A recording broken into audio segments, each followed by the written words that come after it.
Hello বন্ধুরা, আজকে আমি আর কেমন আছো ওয়েলকাম জানিয়ে ব্লগটা শুরু করছি না।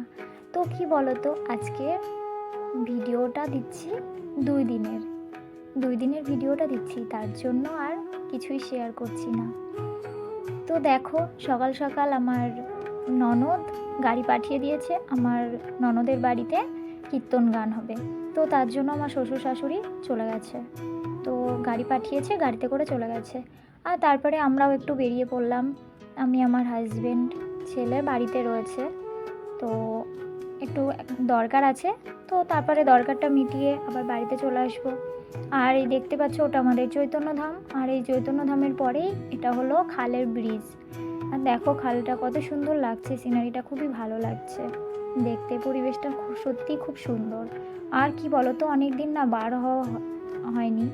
তো দেখো, এটা আমাদের একটা ব্রিজ করেছে। আর এই ব্রিজটা এদিকে চলে যাচ্ছে কলকাতা। আর আমার বাঁ হাতে চলে যাচ্ছে ওটা কল্যাণী রোড। এইটা হচ্ছে কল্যাণী রোড। আর এদিকে চলে যাচ্ছে কলকাতা। আর এটা আমাদের বাড়ির দিকে যায়, এদিকে চলে যাচ্ছে বারাসাত। তো তারপরে আমি বাড়িতে চলে এসে একটু মাঠে এলাম, আর এই শাকগুলো তুলে নিয়ে যাচ্ছি। প্রচুর পরিমাণে শাক হয়েছে। কি বলো তো, শাকগুলো যে মেরে ফেলবো সেটাও হয় না, তো তুলে আনলে খাওয়াটা তো হয়। তো বাড়িতে চলে এসেছি, এসে আবার চাল তো বাড়ান্ত, সেটা তো কিছুদিন ধরেই বলা হচ্ছে। কি বলো তো, ধান সেদ্ধ করবো সেটাও হচ্ছে না। তো আমাদের এখন চাল কিনে খাওয়া হচ্ছে। তো ওই জন্য ভাবলাম আজকে একটু সিমুই করি। সিমুই এনে শাশুড়ি দুধ দিয়েছে, গরুর দুধ, তো ওটা দিয়ে একটু সিমুই করি আর একটু রুটি করি। তো দুজনে মিলে খেয়ে নেব। আমার ছেলে একটু খেয়ে নেবে। আমার ছেলেকে নিয়ে টেনশান হয় না। আমার ছেলে আমার জার কাছেও খেয়ে নেয়, শাশুড়ির কাছেও খেয়ে নেয়, বুঝেছো। কিন্তু কি বলো তো, এবার তো আমার শাশুড়িরা বাড়ি নেই। তো দেখো, সকাল হয়ে গেছে, সবাইকে গুড মর্নিং। এখন আমি সবাইকে জানাচ্ছি গুড মর্নিং। তো দেখো, আমি সকাল সকাল উঠে, আমি তাও আজকে অনেক ভোর থাকতেই উঠেছি। কারণ কি বলো তো, আমার শ্বশুর শাশুড়ি বাড়ি নেই, ওদিকে আমার জাও বাড়ি নেই। তো ওদিকে আমার জায়ের মেয়ে আছে, ভাসুর আছে। আর তো দেখো, ওই জন্য আমাকে আজকে যে কাজ শাশুড়ি করে সেই কাজগুলো আমি আজকে করে নেব। তো দেখতে পাচ্ছ, আমি ওইগুলো তুললাম। ঝাঁপ ঝাঁপ দেওয়া ছিল, এগুলো তুলে ফেললাম।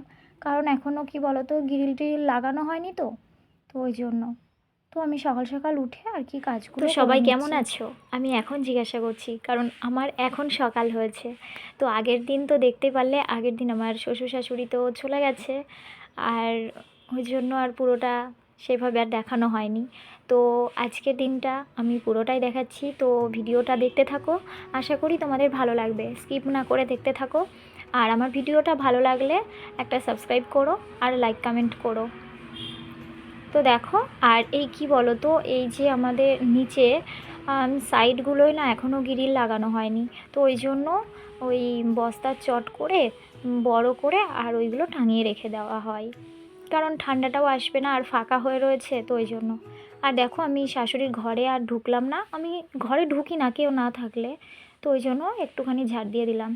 আর এইখানে এইগুলো চট পাতা রয়েছে, সবাই মিলে তাস খেলে। মানে আমার শ্বশুর থাকে, শ্বশুর খেলে না কিন্তু শ্বশুর থাকে। আর আমার ভাসুর আরও সবাই আসে, এসে রোজ তাস খেলা করে রাত্রিরে। তো ওই জন্য ওইগুলো পাতা ছিল, তো ওগুলো আমি তুলে নিয়ে আর ঝাড়ঝুড় দিয়ে নিচ্ছি।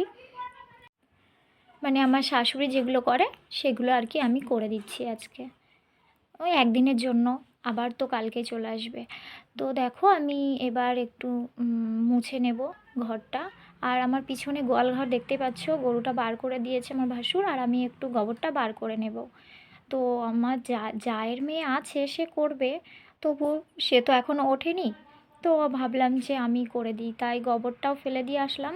তো গোবরটা ফেলার ওখানে আমি ভিডিওটা করতে পারিনি, কারণ ওখানে আমার ভাসুর দাঁড়িয়েছিল। তো ওই জন্য কী বলবে, ওই জন্য আর ভিডিওটা করতে পারিনি। তো আমার এই সামনের দিকটা আমি একটু ঝাড় দিয়ে নিচ্ছি। তো তারপরে আমি ওই দিকটা ঝাড় দিয়ে নেবো। আর কি বলো তো, বড় উঠুন আমার শাশুড়ি ঝাড় দেয়, তো আমার ওদিকটা ঝাড় দেওয়া হয় না। তো আমি আমার এইটুকু একটু ঝাড় দিয়ে নিই। আর খুব ঠান্ডাও পড়েছে আমাদের এদিকে তো বেশি ঠান্ডা পড়ে গেছে। ওই জন্য আর খুব তাড়াতাড়ি সকাল সকাল ওঠা হয় না, একটু দেরি হয়ে যায়। আগে তো তাও আমি 4:30-5টায় উঠতাম, তো এখন আমার ঘুম থেকে উঠতে উঠতে সেই 6:30 বেজে যাচ্ছে। তো দেখো আমার হাজব্যান্ড এখানে দাঁড়িয়ে রয়েছে আর আমি ওদিকে একটু আম, নেপে নিচ্ছি, মানে নিকিয়ে নিচ্ছি গোবর দিয়ে। তো এটা আমাদের দিকে কেউই করে না, আমি করি। কারণ আমার বাবার বাড়ির ওদিকে সবাই করে, তো ওই জন্য তাও ভাবলাম যে আমিও থেকে এখানে আমি দেব। তো আমার ওইটুকু উঠোন আছে, ওইটুকুই আমি দিই। তো এই সাইডটা তো আমি দিই না, আমার শাশুড়ি সব দেয়, এদিকে করে। আর আমার জায়ের ঘর ওই যে ওই সাইডটা, তো দেখা যাচ্ছে না ওটা। তো দেখো আমি এইদিকেও একটু উঠোনটা ঝাড় দিয়ে নিচ্ছি। আর আমার সামনে দেখতে পাচ্ছ অনেকগুলো গাছ, ওই সাইডটা আমার শাশুড়ি অনেক বেগুন গাছ লাগিয়ে রেখেছে, আর কত সুন্দর বেগুন ধরেছে। তো এর পরের দিন আমি বেগুন গাছগুলো তোমাদের সবাইকে দেখাবো। তো দেখো আমার উঠোন ঝাড় দেওয়া হয়ে গেছে, তারপর আমি একটু ঘরটা মুছে নিচ্ছি। আবার গোবরগুলো বার করে দিয়েছি। আর গোবরগুলো বার করে কি বলো তো, বিশেষ করে আমি গোবরগুলো বার করেছি ওই আমার সাইডে আমি আম গাছ লাগিয়ে রেখেছিলাম। তো ওই জায়গাটা খুব নিচু জায়গা, তো জল জমে যায়। তাই ভাবলাম গোবর টবর ওগুলো দিয়ে রেখে আসি, আর কটা মাটি দিয়ে দেবো, সার মাটিও হয়ে যাবে, তো ভালোই হবে। ওই জন্য ওই গোবরগুলো নিয়ে আর আমাদের আম গাছের গোড়ায় দিয়ে আসলাম। বেশি বড় হয়নি আম গাছটা। তো দেখো কিছু থালা বাসন ছিল, আমি ওগুলো বার করে নিয়েছি, তো ওগুলো মেজে দেবো। আর তো দেখতেই পাচ্ছ রোদ্দুর উঠে গেছে, আর এখন আমার কাজ করতে করতে 7টাও বেজে গেছে, সকাল 7টা বেজে গেছে। আর দেখো ওই জায়গাটা আমি একটু হাত দিয়ে মুছে দিচ্ছি, কারণ ওই জায়গাটা আমার ছেলে আগের দিন কাদা নিয়ে ঘেঁটেছে, আর ওখানে কাদা লেগে রয়েছে। তো আমার হাজব্যান্ডকে বললাম কটা থালা বাসন রয়েছে নাবিয়ে দিতে। তো আমি ওটা মুছে এসে তারপরে আমি একটু থালা বাসনগুলো মেজে জল তুলে নেব। আর আমার হাজব্যান্ড এখনই চলে যাবে মাঠে। আর কি বলো তো, একা হাতে না একটু অনেক কাজই করতে হবে, তাই ভাবছি একটু তাড়াতাড়ি করি। আর আমার হাজব্যান্ডকেও একটু হেল্প করতে বললাম, তাহলে একটু তাড়াতাড়ি হবে। কারণ আমার জায়ের মেয়ে আমার সাথে কথা বলে না। আমার জায়ের মেয়ে আমার ছেলেকে দিয়ে পাঠিয়েছে বলতে, যে আমার ছেলে এসে বলছে, ও মা, দিদি তো একা, দিদি আজ বাবু, আমার ভাসুরকে বাবু বলে, বলছে বাবু তো কীর্তনে যাবে, আর দিদি বাড়ি থাকবে, তো দিদি আর একার জন্য রান্না করবে, তা তুমি দুটো ভাত দিও। আমি আর কি বলবো, তখন আমি বলছি ঠিক আছে দেবো। তো দেখো, তো দেখতেই পাচ্ছ আমি ওখানে ভাসুর রয়েছে দেখালাম। তো তারপরে আমি ওপরে চলে আসলাম, আর ওপরে তো আমি এখনও কিছুই কাজ করিনি। এক ঘরে আমি বিছানা তুলে ফেললাম, তো তারপরে টেবিলটাও একটু নোংরা হয়েছিল, একটু পরিষ্কার করে আর গ্যাসটা মুছে ফেলছি, কারণ রান্না তো করতে হবে। আর আমি তো ভেবেছিলাম যে যে কটা চাল আছে, দুপুরে 250 মতো চাল আমি রান্না করে নেবো, ব্যাস হয়ে যাবে। আর আমার হাজব্যান্ড তো ওর কাজে যায়, তো ওখানে খেয়ে আসে, ও খাবে না আর এসে। তো তাই ভাবলাম যে 250 মতো চাল আছে, রান্না করে নেব। তো আজকে যেহেতু আমার জায়ের মেয়ে খাবে, তো তার জন্য একটু তাড়াতাড়ি করছি কাজকর্ম, তারপরে আবার দোকানে যেতে হবে। তো দেখো আমি আবার এই ঘরে বিছানাটা তুলে ফেলছি। আর এই শীতের সময় বুঝতেই তো পারছো, শীতের সব এটা ওটা লেপ টেপ এসব ভাঁজ করতে করতেই হয়ে যায়। আর আমার ছেলে নিচে থাকে, এই যে নিচে থাকে বলতে ও সবসময় ওখানেই বসে থাকে। তো ওখানে ও লেপ বালাপোষ পেতে থাকে। তো ওর বিছানাটাও ভাবছি যে একটু কেচে কুচে দেবো, সেটাও সময় হয়ে পারছে না। আর এই শীতের সময় কি বলো তো, এমনি একটু বেশি জামা কাপড় বলো, কাঁথা কাপড় বলো, সে যে যাই হোক না কেন, একটু বেশি নোংরা হয় শীতের সময়। তো দেখো আমি ঘরটা একটু মুছে নিচ্ছি। আর ওদিকে বেলাও হয়ে যাচ্ছে, তো দেখতে দেখতে আগে বলেছিলাম 7টা বাজে, তো এখন দেখতে দেখতে 8টা বেজে গেছে। তো এই শীতের বেলা এত তাড়াতাড়ি বেলা চলে যায় না, তো বলে বোঝানো যায় না, কোনো কাজই হয় না অথচ বেলা চলে যায়। আর উঠতে উঠতেও সেই বেলা হয়ে যায়। তো দেখো আমি ঘরটা গুছিয়ে ফেলেছি। আর আমার ছেলে বলল যে এখন সকালে কি খাবো, তাই বললাম যে পাস্তা আছে, এই কটা আছে, আর কটই কটা আছে, তো ওই দুটো নিয়ে, ওই কটা নিয়ে, আর তোরা দুজনা দিদি আর তুই মিলে করে আর খেয়ে নে পাস্তাটা। তো তারপরে আমি দোকান করে আসলাম। তো দেখো আমাদের তো এখন পেঁয়াজ কিনে খেতে হচ্ছে। সত্যি কথা, আমাদের ঘরের পেঁয়াজ কোনো দিন কিনে খাইনি, তো এইবার প্রথম আমাদের পেঁয়াজ কিনে খেতে হচ্ছে। আর সত্যি কথা, এই মধ্যবিত্ত পরিবারের এটাই অবস্থা। তো দেখো আমি বাজারঘাট করে নিয়ে এসেছি, আর ওই ফুলকপিগুলো একজন দিয়েছে। আর এই বেগুনটা হচ্ছে আমার শাশুড়ির গাছের বেগুন, তো ওটাও আমাকে দিয়ে গেছিলো, যেদিন যাই সেদিন ওটা দিয়েছিল। তো দেখো আমি আবার 500 চাল কিনে নিয়ে এসেছি, আর এটা মিনিকেট চাল কিনে নিয়ে এসেছি। আর কটা ছিল, তো ওগুলো আমাদের ছিল রঘু চাল। আর আজকে আমি কি বলো তো, আমি রঘু চাল একদম খেতে পারি না। তো আমি যাই হোক খেতে পারি না, আমি খেতে পারতাম আগে, তো এখন একটা সত্যি কথা, মিনিকেট চাল খেয়ে খেয়ে না আর মোটা চাল খেতে ইচ্ছা করে না। তো ওই জন্য আমি মিনিকেট চালই আর আগের দিনের এটা ওটা সবজি তো আমার ঘরেই ছিল।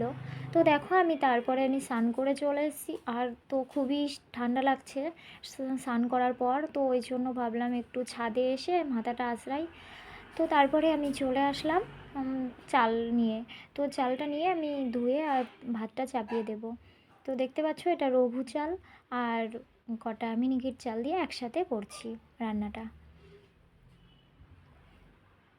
তো দেখো ওই যে আমি চাল ধোয়া জলটা, এই জলটা না আমি ফুল গাছের গোড়ায় দিচ্ছি, কারণ আমি শুনেছি যে চাল ধোয়া জল ফুল গাছে দিলে নাকি ভালো হয়। আমি এটুকুনই শুনেছি, তো ওই জন্য আমিও প্রায় দিই, মাঝের মধ্যেই আমি দিই চাল ধোয়া জলটা।